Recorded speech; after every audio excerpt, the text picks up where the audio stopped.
Welcome to Tech Unlock. In this video we will see our next point which is soft computing. ठीक है, तो इसमें हम देखेंगे सॉफ्ट कंप्यूटिंग हमारा क्या है। यहाँ पे देखिए, the term soft computing was proposed by the inventor of fuzzy logic. ठीक है, आपके फजी लॉजिक एक टेक्निक है आपके सॉफ्ट कंप्यूटिंग में, तो वो क्या है हम एग्जांपल के थ्रू देखेंगे इसके आगे। सिंपली इतना याद रखिए कि सॉफ्ट कंप्यूटिंग में फजी लॉजिक क्या है, टेक्निक है जिसकी मदद से आप क्या करते हैं, एग्जांपल सॉल्व करते हैं, मतलब आपका प्रॉब्लम्स सॉल्व करते हैं। तो यहाँ पे देखिए, लॉटफी ए जेड या उन्हें हम लैज भी कहते हैं, ही डिस्क्राइब्स इट, मतलब आपकी सॉफ्ट कंप्यूटिंग टेक्निक क्या की है, उन्होंने डिस्क्राइब की है। तो यहाँ पे देखिए उसकी डेफिनेशन दी है which is as follows. Soft computing is a collection of methodologies that aim to exploit the tolerance for imprecision and uncertainty to achieve tractability, robustness and low cost solution, मतलब लो सोल्यूशन कॉस्ट। ठीक है, तो यहाँ पे देखिए एक एक terminology हम वन बाय वन देखते हैं। ठीक है, सॉफ्ट कंप्यूटिंग क्या है, कलेक्शन ऑफ मेथडोलॉजीज है। ठीक है, कौन सी मेथडोलॉजी है, डिफरेंट टाइप के मेथडोलॉजी है उसमें, that aims to exploit the tolerance for imprecision. ठीक है, तो यहाँ पे उसमें क्या होता है, टॉलरेंस फॉर इम्प्रिसिजन होता है। टॉलरेंस फॉर इम्प्रिसिजन मतलब क्या है, मतलब the result that obtain using soft computing not necessarily to be precise. ठीक है, जो भी रिजल्ट आपका जनरेट होगा सॉफ्ट कंप्यूटिंग के थ्रू, उसे प्रिसाइज होने की ज़रूरत नहीं है, not necessary to be precise. यहाँ पे देखिए, result is not necessarily precise, the result that is obtain using soft computing is not necessarily to be precise. ठीक है, फर्स्ट है आपका टॉलरेंस फॉर इम्प्रिसिजन। नेक्स्ट देखिए उसमें क्या है, अनसर्टनिटी है। अनसर्टनिटी मतलब क्या है, यहाँ पे देखिए, steps that needs to be follow is not necessarily the certain or unambiguous, मतलब जहाँ पे यहाँ पर हम जो भी स्टेप्स यूज करेंगे वो क्या है, सर्टन नहीं है, नॉट अनएम्बिगुअस है। ठीक है, नॉट अनएम्बिगुअस मतलब आपको पता है एम्बिगुअस होंगे। ठीक है, मतलब एक से ज़्यादा उसके आउटपुट हो सकते हैं। ठीक है, एक रिजल्ट के आपके मल्टीपल्स आउटपुट हो सकते हैं। सपोज हमने एक इनपुट सेट दिया तो उसके लिए आपके मल्टीपल्स क्या हो सकते हैं, स्टेप्स इन्वॉल्व हो सकते हैं, डिफरेंट स्टेप्स क्या हो सकते हैं, जनरेट हो सकते हैं। Control action, different control actions के डिफरेंट रिजल्ट आपके क्या हो सकते हैं, लीड कर सकते हैं नेक्स्ट कंट्रोल एक्शन को। ठीक है, जो आपके हार्ड कंप्यूटिंग में अनएम्बिगुअस था तो इसमें क्या है, एम्बिगुअस है, मतलब नॉट अनएम्बिगुअस मतलब क्या है, इसमें एम्बिग्विटी है। ठीक है, समझ में आ रहा है। तो यहाँ पे देखिए, it may give result uncertainly, means if you solve the example or solve the problems several time it may give different result different time। मतलब आपने अगर कोई प्रॉब्लम सॉल्व किया है तो यहाँ पे आपके प्रॉब्लम के लिए आपने अगर वो प्रॉब्लम अगर सेवरल टाइम सॉल्व किया है तो हर बार वो क्या हो सकता है, डिफरेंट रिजल्ट आपका डिज़ायर आउटपुट आपका जनरेट हो सकता है डिफरेंट टाइम्स में। ठीक है, समझ में आ रहा है। एक ही प्रॉब्लम के लिए आपके डिफरेंट आउटपुट अलग अलग टाइम्स में क्या हो सकते हैं, जनरेट हो सकते हैं, उसमें क्या है, अनसर्टेनिटी है। ठीक है, आई होप आपको समझ में आ गया होगा। और नेक्स्ट देखिए वो क्या है, टू अचीव ट्रैक्टेबिलिटी एंड रोबस्टनेस। यहाँ पे देखिए रोबस्टनेस है उसमें। रोबस्टनेस मतलब क्या है, it can tackle any number of input और any kind of input, noise including. ठीक है, आपका रोबस्टनेस होगा मतलब आपका आउटपुट जनरेट होगा ही होगा, अगर उसमें आउटपुट में आपके इनपुट में नॉइज़ भी अगर हो। ठीक है, अगर नॉइज़ भी इंक्लूड हो आपके इनपुट में तो भी आपका रिजल्ट क्या हो सकता है, यहाँ पे जनरेट होता है। ठीक है, तो ऐसा आपके हार्ड कंप्यूटिंग में नहीं होता, आपके इनपुट भी क्या चाहिए, पर्टिकुलर इनपुट ही चाहिए, मतलब सिक्वेंशियली इनपुट आपको देना पड़ता है, आपको प्रिसाइज इनपुट ही देना पड़ता है। ठीक है, आप नॉइस इंक्लूड करके नहीं दे सकते, मतलब आप कोई भी वैल्यू यहाँ पे प्रोवाइड नहीं कर सकते as compare to hard computing. इसमें क्या है, रोबस्टनेस है, मतलब आपका डिजायर आउटपुट जनरेट होता है। नेक्स्ट देखिए, and then the result that can be obtain not necessarily to be same always, और आपका रिजल्ट आपका हर बार क्या हो सकता है, चेंज हो सकता है। ठीक है, ये हमने पहले कवर किया है। अनसर्टेनिटी होती है, डिफरेंट रिजल्ट डिफरेंट टाइम आपके जनरेट हो सकते हैं। नेक्स्ट देखिए, here various soft computing techniques are introduce such as artificial neural networks, fuzzy logic and evolutionary computing. ठीक है, इवोल्यूशनरी कंप्यूटिंग में हम सिर्फ जेनेटिक एल्गोरिदम ही देखेंगे। ठीक है, हियर मतलब क्या है, हमारे सब्जेक्ट में हमें डिफरेंट टाइप्स के टेक्निक्स है जो सॉफ्ट कंप्यूटिंग में इंक्लूडेड है, that is artificial neural network है, फजी लॉजिक है और इवोल्यूशनरी कंप्यूटिंग है। ये तीनों मेथड या तीनों टेक्निक, इन्हें हम मेथडोलॉजी भी कह सकते हैं या फंडामेंटल टेक्निक्स भी कह सकते हैं। ठीक है, तो ये तीनों टेक्निक आपकी क्या है, सॉफ्ट कंप्यूटिंग में इंक्लूडेड है। एंड और with the help of soft computing और with the help of this technique soft computing क्या करता है, प्रोसेसिंग करता है। ठीक है, नेक्स्ट देखिए, It has now realized that real world problems are complex, pervasively imprecise and uncertain। तो यहाँ पे देखिए, आप अगर रियल वर्ल्ड प्रॉब्लम देखें तो वो क्या होते हैं, आपके कॉम्प्लेक्स होते हैं, इम्प्रिसाइज होते हैं और अनसर्टन होते हैं। ठीक है, कुछ भी यहाँ पे ऑकर हो सकता है रियल वर्ल्ड प्रॉब्लम में, क्योंकि वहाँ पे चैलेंजेस बहुत ही अनप्रेडिक्टेबल होते हैं। तो यहाँ पे देखिए, to solve such problem we required computationally intelligent system that combines knowledge, technique and methodologies from various sources. ठीक है, तो ऐसे प्रॉब्लम्स आपको अगर सॉल्व करने हैं रियल वर्ल्ड प्रॉब्लम, तो आपको कंप्यूटेशनली इंटेलिजेंट सिस्टम आपको बिल्ड करनी होगी। और वो सिस्टम में क्या क्या हो सकता है, नॉलेज, टेक्निक और मेथडोलॉजीज, ये सभी क्या हो सकते हैं, आपके कंबाइनली यहाँ पे काम कर सकते हैं। अगर हम इसे और फॉरवर्ड जाके अगर देखें, मतलब इसके भी आगे अगर हम देखें, तो यहाँ पे आपके सेवरल टेक्निक्स आपके क्या हो सकते हैं, कंबाइनली काम भी कर सकते हैं। मतलब फॉर एग्जांपल हम इसके आगे देखेंगे आपकी हाइब्रिड कंप्यूटिंग, एक थर्ड टाइप होता है आपका कंप्यूटिंग का, हाइब्रिड कंप्यूटिंग, जिसमें हम सॉफ्ट कंप्यूटिंग और हार्ड कंप्यूटिंग दोनों क्या करते हैं, कंबाइनली यूज करते हैं। ठीक है, तो ऐसे भी आपके सिस्टम हो सकते हैं जो आपकी इंटेलिजेंट सिस्टम की क्या है, रिक्वायरमेंट है। ठीक है, with the help of that हम क्या कर सकते हैं, आपके रियल वर्ल्ड प्रॉब्लम भी क्या कर सकते हैं, सॉल्व कर सकते हैं। और इंटेलिजेंट सिस्टम हम कैसे कंस्ट्रक्ट कर सकते हैं, we can construct intelligent system with the help of techniques which are use in soft computing. मतलब आपके artificial neural network, fuzzy logic और इवोल्यूशनरी कंप्यूटिंग की मदद से आप क्या कर सकते हैं, इंटेलिजेंट सिस्टम बिल्ड कर सकते हैं। ठीक है, तो सॉफ्ट कंप्यूटिंग क्या है, आपके इंटेलिजेंट सिस्टम बिल्ड करने के लिए भी बहुत ही इफिशियंट है, बहुत ही यूजफुल है।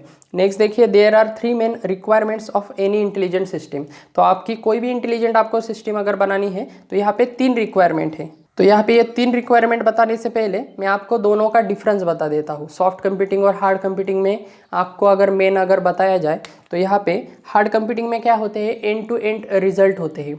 मतलब आपके रिजल्ट बहुत ही क्या होते हैं, स्ट्रिक्ट वैल्यूज होती है। फॉर एग्जांपल अगर हार्ड कंप्यूटिंग में हम देखें तो यहाँ पे आपकी वैल्यू आइदर 0 होगी या 1 होगी। बाइनरी फॉर्म में अगर हम देखें बाइनरी सिस्टम में, तो आइदर 1 वैल्यू होगी या 0 वैल्यू होगी। फॉर एग्जाम्पल अगर हम रियल वर्ल्ड में अगर देखें तो आपका रूम में सपोज कोई बल्ब है, तो बल्ब आपका एक तो ऑन हो सकता है या तो ऑफ हो सकता है। ठीक है, एक तो 1 हो सकता है या 0 हो सकता है। आपका कोई फैन है तो फैन अगर ऑन हो सकता है और ऑफ हो सकता है। ठीक है, 1 हो सकता है या 0 हो सकता है। लेकिन सॉफ्ट कंप्यूटिंग में ऐसा नहीं होता। सॉफ्ट कंप्यूटिंग में आपके एंड टू एंड रिजल्ट नहीं होते, ये बहुत ही अनसर्टन होते हैं रिजल्ट आपके।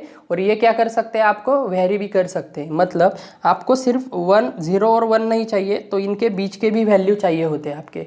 रियल वर्ल्ड प्रॉब्लम सॉल्व करने के लिए आपको बीच में की वैल्यू भी क्या होते हैं, चाहिए होते हैं। फॉर एग्जांपल अगर हम फैन का एग्जांपल ले, आपके फैन में 0 स्पीड और 5 स्पीड सिर्फ ऐसा नहीं होता। ठीक है, आपको मिडल स्पीड के भी क्या होती है, ज़रूरत होती है। 3 हो गया, 2 हो गया, ठीक है, जो भी है। और एक एग्जांपल अगर दूँ, सेल्फ ड्राइविंग रोबोट सिस्टम आपने सुना होगा। ठीक है, सेल्फ ड्राइविंग रोबोट में क्या होता है, आपका जो भी रोबोट कार चलाएगा, तो यहाँ पे अगर किसी रोबोट को अगर ब्रेक दबाना है, मतलब कार को ब्रेक दबाना है, तो यहाँ पे क्या होगा, आइदर ब्रेक दबाएगा या नहीं दबाएगा। ठीक है, 1 होगा या 0 होगा, किसमें, आपके हार्ड कंप्यूटिंग में। लेकिन यहाँ पे सॉफ्ट कंप्यूटिंग बहुत ही इंपॉर्टेंट है। क्यों, क्योंकि उसमें मिडल के भी वैल्यूज होते हैं। कई बार आपके कुछ ऑब्स्टेकल आ सकते हैं, आपके कार के आगे स्पीड ब्रेकर आ सकते हैं, तो आपको थोड़ा स्पीड कम करना पड़ेगा। तो यहाँ पे क्या होगा, आपका थोड़ा ब्रेक लगेगा। तो यहाँ पे आपको 0 और 1 नहीं चाहिए, आपको मिडल की वैल्यू चाहिए। ठीक है, समझ में आ रहा है। यहाँ पे अगर कोई टर्न आ गया सपोज रोड में, तो यहाँ पे आपको थोड़ा ज़्यादा ब्रेक दबाना पड़ेगा। ठीक है, तो यहाँ पे क्या होगा, आपका मिडल की वैल्यू आएगी। ठीक है, समझ में आ रहा है। तो यहाँ पे रियल वर्ल्ड प्रॉब्लम के लिए आपकी सॉफ्ट कंप्यूटिंग क्या है, बहुत ही इंपॉर्टेंट है। और इसी वजह से इस सब्जेक्ट को क्या है, बहुत ही इंपॉर्टेंस है। ठीक है, हार्ड कंप्यूटिंग में इतना इंपॉर्टेंस नहीं है, सॉफ्ट कंप्यूटिंग को बहुत ही ज़्यादा इंपॉर्टेंस है। ठीक है, तो आई होप आपको ये समझ में आ गया होगा। तो आपकी इंटेलिजेंट सिस्टम अगर हमें बिल्ड करनी है, तो ये 3 क्या है, आपके 3 रिक्वायरमेंट है जो किसी भी इंटेलिजेंट सिस्टम में चाहिए होंगे। तो यहाँ पे देखिए, they must possess human like expertise. ठीक है, ह्यूमन लाइक एक्सपर्टाइज उसमें चाहिए। ठीक है, automatic robot, self driving robot अगर हम देखें तो उसमें क्या चाहिए, ह्यूमन लाइक एक्सपर्टाइज चाहिए। ठीक है, मतलब ह्यूमन जैसे आपका ड्राइव करता है उसी टाइप उसके एक्सपर्ट होना चाहिए उस रोबोट को। ठीक है, उसे हमें पहले ट्रेन करना होगा। ठीक है, ड्राइविंग हम डायरेक्टली नहीं सीखते, लर्न करके सीखते हैं। तो यहाँ पे आपके रोबोट को भी क्या होना चाहिए, एक्सपर्ट होना चाहिए। उसे लर्न करके वो क्या करना पड़ेगा, हमें ट्रेन सेट के जरिए उसे सिखाना पड़ेगा। ठीक है, आगे बहुत सारे कंसेप्ट है, उसमें हम ये कवर करेंगे। नेक्स्ट देखिए, they should be able to adapt and learn. उसने क्या करना चाहिए, एडेप्ट एंड लर्न करना चाहिए to do better in changing environment. कोई भी इन्वायरमेंट हो आपका, उसने क्या करना चाहिए, एडेप्ट करना चाहिए। मतलब वो क्या होना चाहिए, एडेप्टिव होना चाहिए, डायनेमिक होना चाहिए इन नेचर। ठीक है, फॉर एग्जांपल अगर आपका कोई आईसी रोड हो, ठीक है, आइस हो रोड पे, आईसी रोड हो, तो यहाँ पे आपकी ड्राइविंग स्किल क्या होंगी, डिफरेंट होगी as compare to our normal road. ठीक है, कोई अगर आपका रेनी रोड हो, ठीक है, तो उसमें आपके ड्राइविंग स्किल क्या होंगे, अलग होंगे, स्पीड हमें कम करना पड़ेगा। ठीक है, तो यहाँ पे अलग अलग एनवायरनमेंट के लिए अलग अलग क्या होते हैं, यहाँ पे एडेप्टेशन हमें करने पड़ते हैं। तो उसके ज़रिए आपकी क्या होती है, सॉफ्ट कंप्यूटिंग के ज़रिए आपको एडेप्ट करने में थोड़ी आसानी होती है। तो सॉफ्ट कंप्यूटिंग के ज़रिए आपको एडेप्टेशन क्या होता है, इजीली हो जाता है। ठीक है, ये मैंने सिर्फ एक ही एग्जांपल बताया। आप इन्वायरमेंट में मतलब आप वेदर नहीं ले सकते, यहाँ पे इन्वायरमेंट आपका कोई भी हो सकता है। डिफरेंट एग्जाम्पल के लिए डिफरेंट एनवायरमेंट यहाँ पे कैरिड आउट हो सकता है। नेक्स्ट देखिए, थर्ड है हमारा, should be capable of making decisions. ठीक है, डिसीजन मेकिंग पावर उसमें होनी चाहिए, एंड टेकिंग एक्शंस अकॉर्डिंगली, और उसमें अकॉर्डिंगली एक्शंस भी यहाँ पे परफॉर्म होने चाहिए। कोई ऑब्स्टेकल अगर आ गया कार के आगे, तो यहाँ पे ब्रेक दबाना चाहिए। ठीक है, जो भी नॉर्मल थिंग है आपके, कोई भी इंटेलिजेंट सिस्टम हो, उसमें क्या करनी चाहिए, मेकिंग डिसीजन मेकिंग पावर होनी चाहिए, और एक्शन टेकिंग पावर भी होनी चाहिए। ठीक है, तो ये है आपकी सॉफ्ट कंप्यूटिंग। आई होप आपको समझ में आ गया होगा सॉफ्ट कंप्यूटिंग क्यों इतनी ज़रूरी है। हम इसके बाद कैरेक्टरिस्टिक्स देखेंगे, मतलब हम डिटेल में देखेंगे, एक एक कैरेक्टरिस्टिक देखेंगे, जिसके जरिए आपको सॉफ्ट कंप्यूटिंग डिटेल में समझ में आ जाएगी। ठीक है, ओके नेक्स्ट पॉइंट है हमारा कैरेक्टरिस्टिक्स ऑफ सॉफ्ट कंप्यूटिंग। ठीक है, तो यहाँ पे देखिए, फर्स्ट है यहाँ पे, it does not require any mathematical modelling of problem solving. ठीक है, इंपॉर्टेंट है यहाँ पे देखिए, मैथमेटिकल मॉडलिंग। जैसे हमने हार्ड कंप्यूटिंग में देखा था, कुछ मैथमेटिकल मॉडल थे वहाँ पे। ठीक है, कुछ एल्गोरिदम थे, कुछ नंबर ऑफ स्टेप्स वहाँ पे क्या थे, आपके फॉर्मल मेथड्स होंगे। ठीक है, कुछ तो मॉडल होगा वहाँ पे, लेकिन यहाँ पे देखिए, does not required any mathematical modelling. ठीक है, फॉर प्रॉब्लम सॉल्विंग, ये क्या है, आपकी इंपॉर्टेंट कैरेक्टरिस्टिक है आपके सॉफ्ट कंप्यूटिंग की। नेक्स्ट देखिए, it may not yield the precise solution. ठीक है, यहाँ पे देखिए, ये आपका प्रिसाइज सॉल्यूशन नहीं देता। मतलब क्या है इसका, कि इसमें क्या होता है, इम्प्रिसीजन होता है। क्या होता है, इम्प्रिसीजन होता है। ठीक है, इसमें इम्प्रिसीजन होता है। पहले क्या होता था, आपका रिजल्ट प्रिसाइज होता था हार्ड कंप्यूटिंग में। मतलब इसमें क्या है, आपका रिजल्ट प्रिसाइज नहीं है, मतलब इसमें क्या है, इम्प्रिसीजन है। नेक्स्ट देखिए, अल्गोरिदम्स आर एडेप्टिव। ठीक है, अल्गोरिदम एडेप्टिव इन नेचर है। एडेप्टिव मतलब क्या है, एडेप्टिव मतलब that is dynamic in nature. Dynamic in nature which can adjust to the changes, which can adjust to the changes. तो यहाँ पे देखिए, आपका एल्गोरिदम क्या है, एडेप्टिव इन नेचर है, मतलब डायनेमिक इन नेचर है। ठीक है, अगर एल्गोरिदम में कुछ, मतलब आपके इनपुट सेट में अगर कुछ चेंज हुए हैं, तो आपका एल्गोरिदम क्या हो सकता है, एडेप्ट हो सकता है एज कंपेयर टू इनपुट। ठीक है, dynamic in nature which can adjust to changes, कुछ भी चेंजेस हो तो उसके अनुसार क्या हो सकता है, एडेप्ट हो सकता है। ठीक है, इसके पहले हमने एग्जाम्पल भी देखा था। ठीक है, इसके आगे भी हम एग्जाम्पल देखेंगे, पर्टिकुलरली आपको समझ में आ जाएगा। नेक्स्ट देखिए, use some biological inspired methodologies such as genetics. ठीक है, तो यहाँ पे देखिए, कुछ बायोलॉजिकल इंस्पायर्ड मेथोडोलॉजीज है इसके लिए, जो है for example genetics, evolution, ends behaviour. Ends behaviour मतलब एंड्स कॉलोनी आपकी कैसे होती है, इससे क्या है, इंस्पायर है। पार्टिकल स्वॉर्मिंग, ठीक है, आपको स्वॉर्म इंटेलिजेंस है, आगे चैप्टर है उसमें हम देखेंगे। देन ह्यूमन नर्वस सिस्टम, इसमें अगर हम देखें तो आपका ह्यूमन माइंड क्या है, एक रोल मॉडल है आपके सॉफ्ट कंप्यूटिंग के लिए। ठीक है, सॉफ्ट कंप्यूटिंग के लिए आपका ह्यूमन माइंड क्या है, रोल मॉडल है, क्योंकि आपका ह्यूमन माइंड क्या होता है, इंटेलिजेंटली वर्क करता है। तो सॉफ्ट कंप्यूटिंग आपका इंटेलिजेंटली वर्क करने के लिए आपका अलग अलग एप्लीकेशन बनाए जाते हैं। ठीक है, तो यहाँ पे देखिए अलग अलग एग्जांपल कौन से हैं सॉफ्ट कंप्यूटिंग में। 3 टेक्निक्स देखी हमने, एक देखी हमने आर्टिफिशियल न्यूरल नेटवर्क, सेकंड देखी हमने इवोल्यूशनरी कंप्यूटिंग जिसमें हमें जेनेटिक एल्गोरिदम ही है, और नेक्स्ट हमने देखी फजी लॉजिक। तो तीनों एग्जांपल हम 1 बाय 1 देखते हैं। तो यहाँ पे देखिए एग्जांपल है हैंड रिटन कैरेक्टर रिकॉग्निशन। तो यहाँ पे देखिए हैंड रिटन कैरेक्टर रिकॉग्निशन कैसे होता है, आर्टिफिशियल न्यूरल नेटवर्क द्वारा। आपको यहाँ पे देखिए, हम ह्यूमन माइंड में क्या होता है, हमारा न्यूरल नेटवर्क क्या होता है, एडेप्टिव होता है, और कुछ भी आप कैरेक्टर दीजिए, मतलब आसपास के कैरेक्टर दीजिए, वो रिकॉग्नाइज करेगा। यहाँ पे देखिए अल्फ़ाबेट दिया है अ, तो ये अ अल्फ़ाबेट है, उसका आउटपुट कैसे आएगा, आपका अ ही आएगा। तो यहाँ पे देखिए आप ऐसा दीजिए, ऐसा क्रॉस दीजिए या कुछ अलग दीजिए, ठीक है, आप कैसे भी दीजिए, आपका आउटपुट कैसे आएगा, जो भी ओरिजिनल आपका अल्फ़ाबेट है वही क्या करेगा यहाँ पे डिज़ायर आउटपुट आपका यहाँ पे जनरेट करेगा। ठीक है, समझ में आ रहा है। ह्यूमन में कैसे होता है, हमारा लर्निंग नेचर होता है, हमारा न्यूरल नेटवर्क कैसे काम करता है, हम लर्न करते हैं और लर्निंग के द्वारा ही हम क्या कर सकते हैं, ये रिकॉग्नाइज कर सकते हैं कि ये और ये तीनों क्या है, आपके एक ही है। ठीक है, समझ में आ रहा है। यहाँ पे आप दूसरा अल्फ़ाबेट भी ले सकते हैं। सपोज़ हमने इंग्लिश में ले लिया, सपोज़ ए हमने लेटर ले लिया, सपोज़ ये ऐसा ले लिया और एक ऐसा ले लिया। ठीक है, तो ऐसा कोई भी आप दीजिए तो आपका आंसर क्या आएगा, जो भी आपका ओरिजिनल है वही क्या करेगा, यहाँ पे रिजल्ट जनरेट करेगा। ठीक है, यहाँ पे क्या होता है, आपके डेटाबेस में सभी स्टोर होते हैं और वो क्या करते हैं, आपके डिफरेंट टाइप के इनपुट से वो लर्न करता है और लर्न करने के बाद यहाँ पे कंप्यूटिंग होती है, प्रोसेसिंग होती है और आपका जो भी एग्जैक्ट आउटपुट है वो क्या करेगा, वो जनरेट करेगा। Hand written character recognition application. ठीक है, समझ में आ रहा है। तो ये एग्जांपल है आपका आर्टिफिशियल न्यूरल नेटवर्क का। ये आर्टिफिशियल क्यों है, क्योंकि ये सॉफ्ट कंप्यूटिंग के थ्रू हो रहा है। ठीक है, नेक्स्ट देखिए, नेक्स्ट एग्जांपल है हमारा इवोल्यूशनरी कंप्यूटिंग। यहाँ पे देखिए मनी एलोकेशन प्रॉब्लम। यहाँ पे देखिए हमें सपोज यहाँ पे हमें मैक्सिमम रिटर्न हमें फाइंड आउट करना है, कौन सी बैंक ने आपके मैक्सिमम रिटर्न दिया है। तो यहाँ पे अलग अलग बैंक हो सकते हैं, सेंट्रल बैंक ऑफ इंडिया हो सकता है, स्टेट बैंक ऑफ इंडिया हो सकता है, या सिंपली आपका बैंक ऑफ इंडिया हो सकता है। तो यहाँ पे देखिए आपके सॉफ्ट कंप्यूटिंग में क्या होगा, आपके सभी बैंक का क्या होगा, यहाँ पे इवोल्यूशनरी कंप्यूटिंग इस मेथड के द्वारा क्या होगा, यहाँ पे इवोल्यूशन किया जाएगा। इवोल्यूशनरी मतलब क्या होगा, यहाँ पे प्रोबेबिलिस्टिक रीजनिंग होगा। क्या होगा, प्रोबेबिलिस्टिक रीजनिंग। मतलब आपके तीनों बैंक का डेटा क्या होगा, पिछले साल का, 4-5 साल का जो भी है वो डेटा आपका यहाँ पे प्रोसेस किया जाएगा और तीनों में से सबसे ज़्यादा रिटर्न किसने दिया है।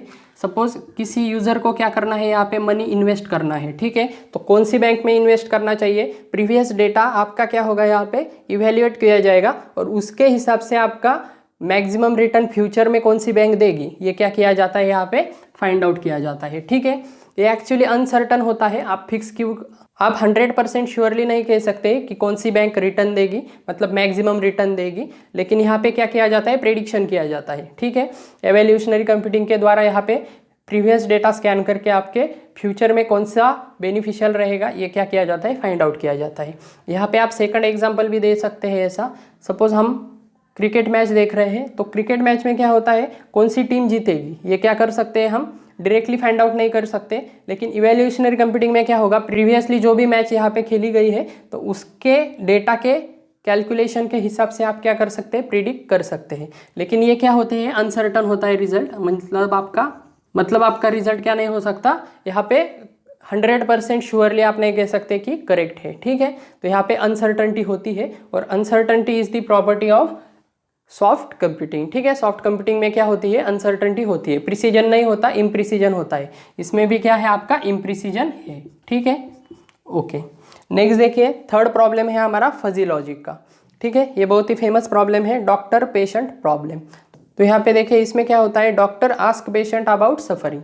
तो डॉक्टर पहले पेशेंट को क्या करेगा, पूछेगा कि आपको क्या हो रहा है। ठीक है, सफरिंग के बारे में पूछेगा। तो यहाँ पे doctor finds the symptoms of disease. तो यहाँ पे पेशेंट जो भी बताएगा उसके अनुसार आपका डॉक्टर क्या करेगा, सिम्टम्स क्या है, किस डिसीज के वो सिम्टम्स है वो क्या करेगा, फाइंड आउट करेगा।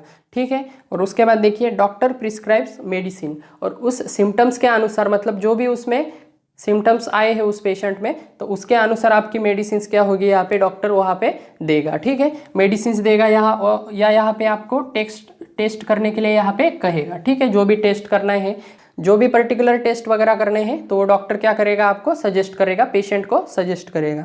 तो यहाँ पे देखिए ये टोटली किस पे डिपेंड है, फजी लॉजिक पे डिपेंड है। ठीक है, तो ये प्रॉब्लम आपका टोटली मतलब कंप्लीटली किस पे डिपेंड है, आपके फजी लॉजिक पे डिपेंड है। फजी मतलब क्या है, there should be some uncertainty. ठीक है, इसमें क्या होगा, कुछ अनसर्टनिटी होगी, इसमें कुछ अनसर्टनिटी होगी। फजी मतलब रफ लॉजिक होगा, एक्यूरेट नहीं होगा। ठीक है, तो यहाँ पे देखिए सिम्टम्स आर को related with disease with uncertainty. ठीक है, आपका कोई भी डिसीज हो, डॉक्टर क्या कर सकता है, आपको प्रिस्क्राइब कर सकता है, आपको मेडिसिन दे सकता है, लेकिन यहाँ पे डॉक्टर 100% श्योर है क्या कि कौन सा डिसीज हुआ है, नहीं, क्योंकि डॉक्टर क्या करता है, प्रीवियस एक्सपीरियंस के अनुसार क्या करता है, यहाँ पे गाइड करता है। यहाँ पे किसी डिसीज़ के लिए क्या हो सकता है, सपोज कोई डिसीज़ है तो वो क्या हो सकता है, किसी मेडिसिन से क्या करेगा, वो लिंक करेगा। यहाँ पे आपके 70% या 60% क्या हो सकते हैं, यहाँ पे आपके मेडिसिन यहाँ पे मैच कर सकते हैं। फॉर एग्जांपल डॉक्टर क्या हो सकता है, 60% श्योर हो सकता है कि इसे ये डिसीज़ है, लेकिन यहाँ पे 100% श्योरिटी नहीं है। इसी वजह से यहाँ पे क्या है, अनसर्टेनिटी है। तो यहाँ पे देखिए, डॉक्टर प्रिस्क्राइब्स टेस्ट मेडिसिन फजीली, ठीक है, फजीली क्या करता है, प्रिस्क्राइब्स करता है। 100% श्योरिटी नहीं है, लेकिन as respect to the symptoms doctor क्या करता है, जो भी उसमें ज़्यादा से ज़्यादा मैच हो रहे हैं अकॉर्डिंग टू दैट वो क्या करता है, आपके लिए मतलब पेशेंट के लिए मेडिसिन क्या करता है, यहाँ पे प्रिस्क्राइब्स करता है। ठीक है, फेमस प्रॉब्लम है doctor patient problem, I hope आपको समझ में आ गया होगा। डॉक्टर प्रिस्क्राइब्स टेस्ट मेडिसिन फजीली, ठीक है, फजीली यहाँ पे क्या किया जाता है, डॉक्टर के द्वारा प्रिस्क्रिप्शन दिया जाता है। तो यहाँ पे 3 एग्जाम्पल हमने देखे।